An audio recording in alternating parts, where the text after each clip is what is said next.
And welcome once again to EWTN's Bookmark. I'm Doug Keck, your host. Our guest author, Judge Robert Conrad. Title of his book, John Fisher and Thomas More, Keeping Their Souls While Losing Their Heads, published by our friends over at Tan Publishing, naturally available through the EWTN Religious Catalog, EWTNRC.com for all things Catholic. Welcome, Judge. Thank you. Good Great to be here. Judge Robert J. Conrad, Jr., you were a judge, and are you still a judge? I'm a federal judge in Charlotte, North Carolina. Okay. So it's not surprising that you might have an interest in Thomas More, because obviously he was a lawyer, right? But you seem to be even more interested in John Fisher, who was a cleric. Why? Now, I figured if I wrote a book about John Fisher, no one would know who I was talking about. If I wrote a book about Thomas More, everybody would think, well, that's already been written. But writing about the two men together was a fascinating project. Very different personalities, but both called by God to stand for truth. Well, you've got friendship mentioned. You've got that as a chapter. Were they good friends? They were. Okay. And they actually met at Traitor's Gate when they were both interrogated by Cromwell and said to one another, this is a narrow gate we're following. I'll see you in heaven. Now, you say the subtitle is Keeping Their Souls While Losing Their Heads. It strikes me today a lot of people are losing their souls while trying to keep their heads. Doesn't it seem that way? It does. And so one of the reasons for writing the book is its relevance to today. I think if we're going to be believers in the middle of this world, we will suffer some harm for following the truth. Right. Now, right in the beginning of the foreword that was written in the book by your friend, you talk about, and it's the kind of the Thomas More and some of the great lines that he had. And you point out later that Fisher doesn't have as many of these as More does. But a great line, that in good faith there is no more difference between your grace and me, but that I shall die today and you tomorrow. Is that one of the great lessons that is so lost on people today, in understanding we're all going to die, whether it's today or tomorrow? I remember Father Bennett Greshel said, nobody's ever permanently healed of anything. Yeah, the great thing about these two men is their present sense of the eternal life affected what they thought and what they did on earth. And I think that's what More is trying to tell his friend. And you also talk about the moral formation of these men that made them willing to court death in response to a prince that they served. What is that moral formation? Are we missing that today? So I think this wasn't a momentary thing for both men. They were ready when the crisis came, because they had led lives of prayer, deeply spiritual interior lives. And so having done that, when the crisis came, they were ready for it. Now, it's interesting. We all know kind of the final lines we've heard before from the Bolt play and Thomas More about, giving the money and thanking the executioner. Yes. But it's interesting because I had not known this about Fisher telling his servant that his execution day, he considered his marriage day. Yes, again, the sense that death was just the portal to something greater. And Fisher was actually woken up at 5 o'clock in the morning on the day of his execution, told that he would be executed in 4 hours. And his response to that was to go back to sleep. Wow. And then get dressed up for his marriage day. It's interesting, too, as a lawyer, you talk the trials through which More and Fisher passed would not exactly pass a demanding test of due process of law, even certainly in our time, with how though it seems to people today, there seems to be a little more politicization of the legal system that we're seeing, and not a lot of due process to some of us lay people. So I wonder if we're going backwards here. We have much better structures to render justice and due process in our day. But at the end of the day, it still depends upon the integrity of the human beings administering that process. Now, Fisher was connected early on to what was going on because of his relationship with Catherine of Aragon, right? He was, his most famous line, comparable to More's, was defending her at the Legatine hearing in 1529, when the king said that every bishop in the realm supported him. Fisher stood up and said, "No, sir, not I. You have not my consent thereto." And it was a mind-blowing statement by the bishop in front of all the... Put Wolsey on the spot. Put Wolsey on the spot, but the king too. Right. And the archbishop, who had told the king that Fisher had signed the affidavit in support of him. Fisher right, you have a great, recounting of that. Yes. It's also interesting to me because we always talk about the idea that silence implies consent, and you talk about conscience and want of malice. But you would think if somebody said something that was wrong, and you didn't say anything against that, it would imply consent. But would that be just trying to wiggle out of getting in trouble? Moore was a brilliant lawyer, and he was using every legal tool at his disposal to keep out of trouble and to keep his family safe. And Fisher, in much the same way, was willing to sign an oath as long as the phrase was inserted, so far as the law of God permits. Both men weren't looking for a fight, but when the fight came, they were ready for it. Right. Are you a Gale Sayers fan? I know that I am third. I remember that as soon as I saw that. That was Gale Sayers, right? Yeah, so it was a brief reference to my Chicago upbringing, but the sense that in his memoir he said, God is first, my family is second, and I am third. That seemed to me to be exactly characteristic of Thomas More. Right. Now, in the introduction here, you talk about Henry and how, Henry was the defender of the faith, etc., though Thomas More, I think, was probably the guy behind the scenes taking care of that stuff. But you talk about, tragically, the arc of his reign would pivot to destruction, surrounded by sycophants, driven by an obsessive desire for a male heir, and unable to restrain his sexual appetite, he veered into despotism. Is that a threat to a lot of people today, that there's too many people telling you what you want to hear? I think so, and certainly around in the judicial realm that I inhabit, there is the temptation for those who work with you not to challenge you. And Thomas More was a great challenge to Henry. They were friends at first. Right, but really good friends, right. But as Henry increasingly veered in the direction of his great matter, insisting on a divorce and remarriage, and insisting that everybody else agree with him that was right and proper, that's where the split occurred. Again, isn't that interesting that that's so much of what we have today, which is that not only do people want to be able to do what they want, but they want you to anoint it. Yeah, and so that's the thing that Fisher and More, they bent as far as they could bend, but when asked to agree to something their conscience told them was wrong, they couldn't do it. You got a great quote in here, which I was unaware. G.K. Chesterton, nearly 400 years after More's death and 6 years before his canonization, 1935, prophetically remarked, "Blessed Thomas More is more important at this moment than any moment since his death, even perhaps the great moment of his dying." And then you go on to his quote, "But he's not quite as important as he will be in 100 years." It's one of Chesterton's many prophecies that Right. turns to be spot on. More is the person to emulate in today's world, where we have suppression of thought and speech, religious liberties at issue, and political turmoil. Following the path that Fisher and More followed is the way to go. And it's interesting, too, because you make the point and you juxtapose the two in the sense, as you say, More was outgoing and very social. Fisher was very austere. That was the great thing about writing the book is you couldn't have, personality-wise, you couldn't have two more different men.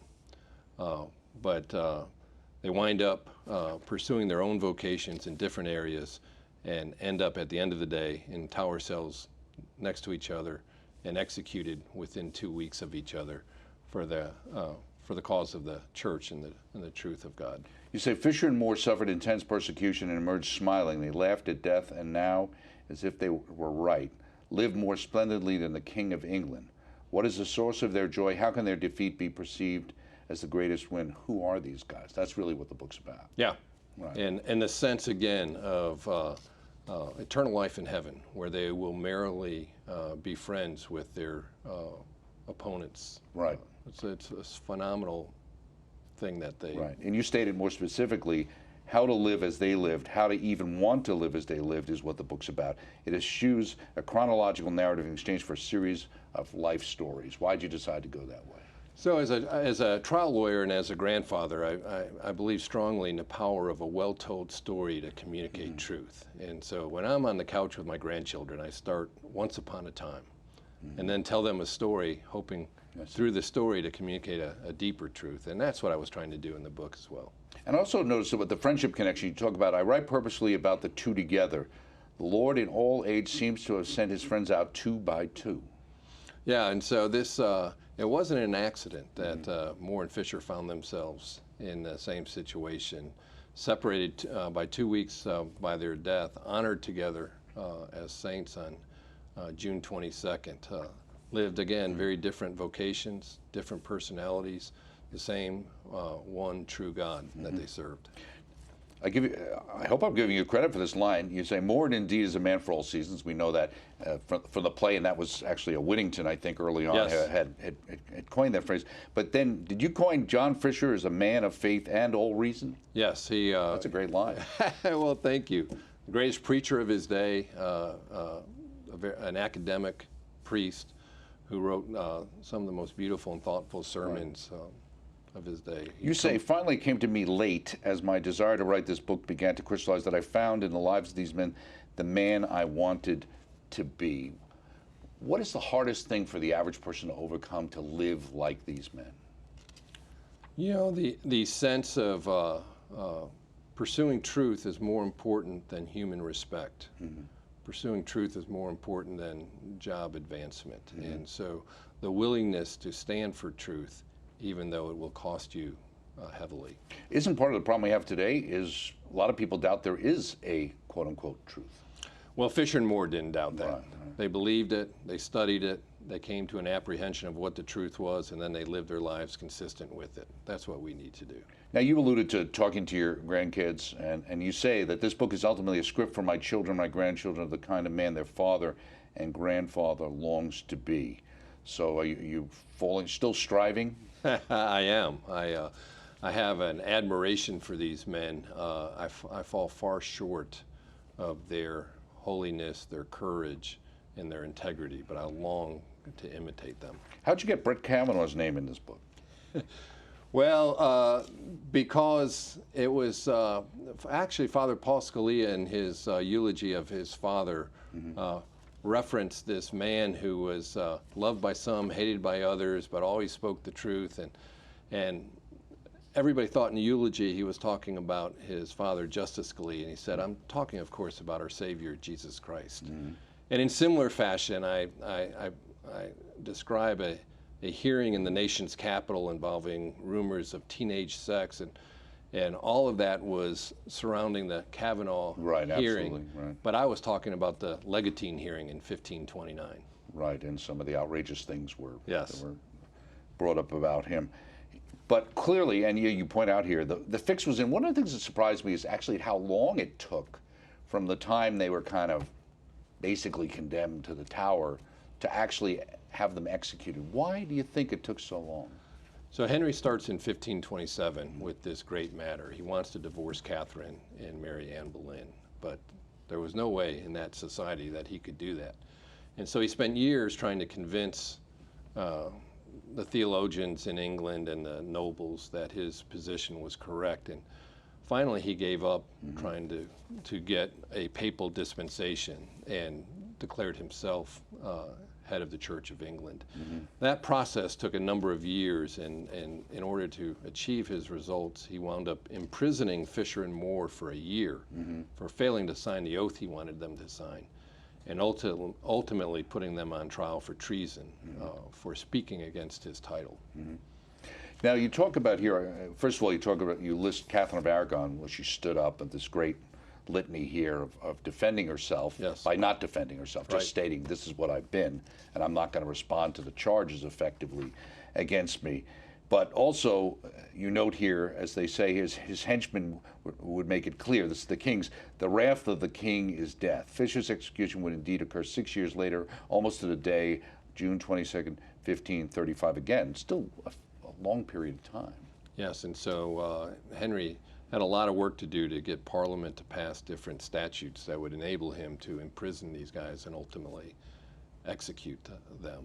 But I love Thomas More's response to that wrath of the king is death. He says, "Is that all, my lord? Then in good faith, the only difference between me and you is that I will die today and you will die And that's tomorrow." the line that I kind of started off with Yeah. right at the beginning of the Yeah. book. That was the precursor to that line coming out.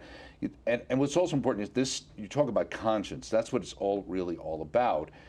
them standing up for their conscience in a chapter 2 on truth. For it is much against my conscience, he says, I cannot swear without jeopardizing my soul to perpetual damnation because of his conscience. In fact, there's that great line that is highlighted in the Bolt play, where he goes, I think it was the Duke of Norfolk or whoever he was talking to, about the idea, well, when you follow your conscience and you're in heaven and I don't follow mine and I'm hell, you know, so I can't do that. Yeah, it's a great line. It's actually taken from a letter Moore wrote his daughter Meg. Okay. And in his letter, he's talking about a juror, a holdout juror who's not going with the other 11. And he says to them, when you go to heaven for following your conscience and I go to hell for following mine, will you come with me for Right. fellowship? You say, what is a conscience, that both Moore kept coming back to? And you say Moore mentions conscience 40 times in one of his letters. And then you go on to say that they were not, as Bolt called him, self-confident, but rather Christ-confident. I love that distinction. Not the subjective I, who's trying to seek after rights, but the objective truth of believe. I believe. And so to Moore and Fisher, it was more an exercise of discovering what the eternal truth was and applying it to these new facts, rather than asserting a new right. You say the centrality of conscience is not located in the supreme self, but rather in submission to eternal truth. There's a lot of confusion about what a conscience actually is. You know, people mistake their will for their conscience. Right, and Newman would describe conscience as the divine light within. So it's really not an assertion, but a discovery. Right. Well, you quote John Paul II, if we have freedom to choose, we have the duty to choose wisely. Said that in his 1987 trip to America. Right. And I think it's so profound, the emphasis on duty, not rights. You said, when first approached to consider Henry's great matter, Fisher spent 2 years devoting himself to a scrupulous study of the scriptural authorities and opinions of the fathers. So if it was something that could be done, he would do it, but he couldn't do it because he read it couldn't be done. Both men sincerely listened to the king, searched the Bible, searched the church fathers' teachings, did a diligent study, talked to others, prayed, and only then formed their opinion. Right. But once formed, Moore refers to the field being won. His conscience was so clear, he knew exactly what he should do. And it's interesting, too, because in some ways, a greater feat in some ways is that although conscience reigns supreme in each man's mind and heart, both adamantly refuse to judge the conscience of others. Fisher wrote, not that I condemn any other man's conscience. Their conscience may save them, and mine must save me. Both men gave freedom of conscience to those around them, did not judge, but were very confident in their own approach. And do you feel as well that they were surrounded by a great cloud of witnesses? There is a sense that Henry was trying to say to them, everybody else in England is going with me, why can't you come?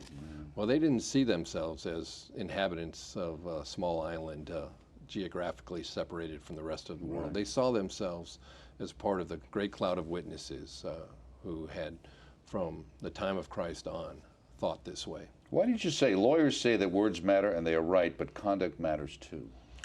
Because the greatness of these two men are not just in their brilliance and their integrity. It's that they were willing, once they formed their conscience, to act consistent with it. And it's that acting consistent with them, with their well-formed conscience, that makes them the men for us to model today. Right, and going to Meg and his discussion, at least as it's laid out, I guess, in Man for All Seasons, and this is something I think we see today. You want me to swear the acts of suggestion. God more regards the thoughts of the heart than the words of the mouth. Or so you've already told me. He says, when a man takes an oath, Meg, he's holding his own self in his hands. You go on to say, Moore's daughter Meg seems to express incredulity. With regard to the oath, she urged her father to speak words but believe otherwise in his heart. In my own career, I have seen someone take an oath with his fingers crossed. But isn't that a lot of what people say? They say, well, you know, God knows what I really believe in my heart, so he wouldn't want me to suffer or lose my job or get off just by telling somebody. I mean, I'm not really doing, I'm agreeing to this against my will, so it's not really a sin. That's the rationalization, and the hope in writing the book is that those in those situations, confronted with those situations today, they might aspire to the kind of choices that Fisher and Moore made. Right. So I'm assuming you see a lot of this. In an age of casual relativism, we need our yes to be our yes and our no to be no. We need to speak truth to power, to our communities, to our neighbor. We need Fisher and Moore. Our justice system would be radically different if people who took the oath had the same sense of seriousness that Fisher and Moore did, that God was omnipotent, omniscient, and the rewarder of truth-telling and the punisher of falsehood. If we had that sense in our courtrooms today, it would be radically different. Right. And good old Richard Rich, we all remember him. One thing I didn't realize, I know he got it for Wales, and he was involved in very many things. And clearly, what's interesting, as you point out, it wasn't like he was a good guy and that was the only thing he did wrong. Right. But what I didn't realize is when Mary came back to power and Catholicism was kind of reinstated, he became Catholic again. Absolutely. And he started persecuting all the guys he was helping before.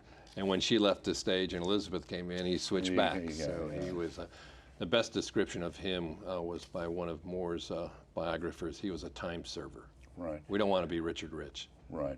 Yeah, chameleon. What was the connection between Moore and the Carthusian monks? You kind of overlapped that. You talk about what he wanted to do in his early life and then how he kind of ended up at the same place. It's a brilliant vocational point that early on in his career, while he studied the law, he was discerning whether he had a monastic calling, decided he didn't.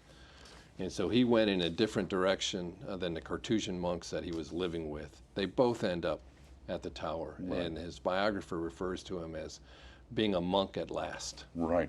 Now, Moore scholar Dr. Gerard Wegemer, who's been on this program, and we know, and you know as well, talks about here, you quote him, and then you talk about, in the cultivated virtues of faith lived in the present moment, a hope that they did not depend on appearances, a charity rooted in eternity. And what captured me was a present moment. That is something Mother Angelica always talked about. You need to live in the present moment. And it was a source of their cheerfulness. They weren't cheerful by temperament. They were cheerful by theological virtue. Right. And one of the virtuous things about Fisher at the time was, as you point out, in Rochester, not a great diocese, but that he actually spent 90% of his time there. And back then, people didn't always do that. A lot of these bishops and cardinals didn't live where their dioceses were. Right, and because of that, he was beloved. When he is summoned to face interrogation, he rides from Rochester to London, and the streets are lined with his parishioners who he has loved, and they loved him in return. Right. So do you like to play golf more than you like to hunt? Was that obvious? I figured maybe. I got in trouble with Father Mitch for that. Oh, did you? He is a hunter. He is. Right. Yeah, and the parable you tell here, you adjusted the story, right? Yes, and so the lesson that Fisher draws from his hunting analogy is that love makes any labor joyful. Now, as you talk about here in the chapter in Friendship, to the king, Moore was an old and devoted friend. Thus, Moore truly was executed by a friend, making this a tragic tale of torn and tattered friendship.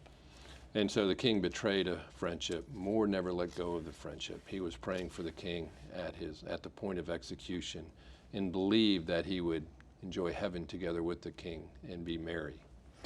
At the end of that chapter, you talk about such virtuous friendship. We must amend Erasmus's description, who was a humanist friend of his. Thomas More was born and made and died for friendship. His perception of friendship extended into the eternal life. And you kind of have a connection in chapter on baptism. You kind of, in a sense, relate John Fisher to John the Baptist. And Fisher did that expressly at the Legatine hearing and just enraged King Henry VIII, made the clear connection, the parallel between Henry VIII and Herod and John Fisher and John the Baptist. Well, if you think about it, like you see, you got a Herodias and you got Anne Boleyn, right, both of them pushing for this to happen.